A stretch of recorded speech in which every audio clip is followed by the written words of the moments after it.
So I made a tiny crossbow, tiny toy crossbow. So this is laser cut. It's all designed in OpenSCAD. I'll put the link to the CAD in the video description. It's all laser cut parts except for the string and these two bolts here. So the broad body plan is it has the body and then the bow and then the sear and then the trigger. And so the sear is just a circle with two notches cut out, one for the string and one for the trigger arm. Then there's these pins that go through and have a little cross pin that lock them in place. So you see this is all pretty rough and ready. It's got some little paper shims stuck in there to get the right dimensions and everything. This is the first one I've actually built. The firing isn't terribly reliable right now. It's missing this arm that goes over the top that holds the bolt in place, so when you tilt it over the bolt doesn't fall out. And it also ensures that the string doesn't skip over the back of the bolt. And these bolts aren't really the right size. But you know, it's a fun little thing.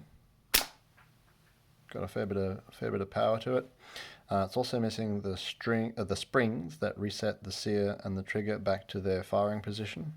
So you've got to sort of wiggle that until it seats in the right place, and then so when you pull the trigger, it lets the sear rotate and lets go of the string.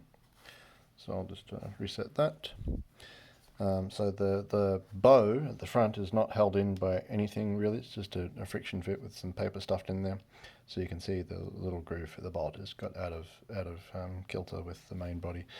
I just wanted to get something made so I could look for obvious failures. Got the bolt for version 2. So yeah, I mean it's not super powerful. I mean that feels about equivalent to like a really good hit with a rubber band, like if you stretch the rubber band around your finger and do the rubber band gun thing. So you know, not really safe for a kid to play with unrestricted without some serious safety briefings, but it's great fun. So yeah, as I mentioned, or maybe I didn't mention, this is my second take. All the design for this is up on GitHub, and I'll put a link in the description. Yeah, the design will improve over time. So springs, the main points are the springs for the mechanisms to reset them back to their normal position, so you don't have to fiddly hunt around for the correct clocking for that and then lock it in place with the trigger. The guide arm to hold the bolt in place and guide the string, and then a proper locking mechanism, because this just sort of sits in there.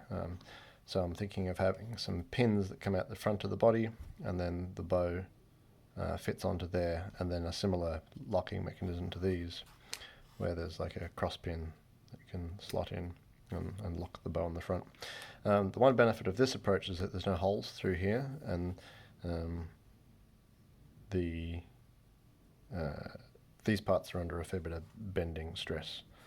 So any holes in them will significantly weaken them.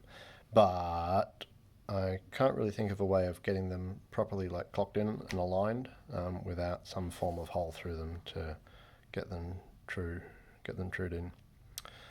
But yeah, that's from it. Okay, bye bye.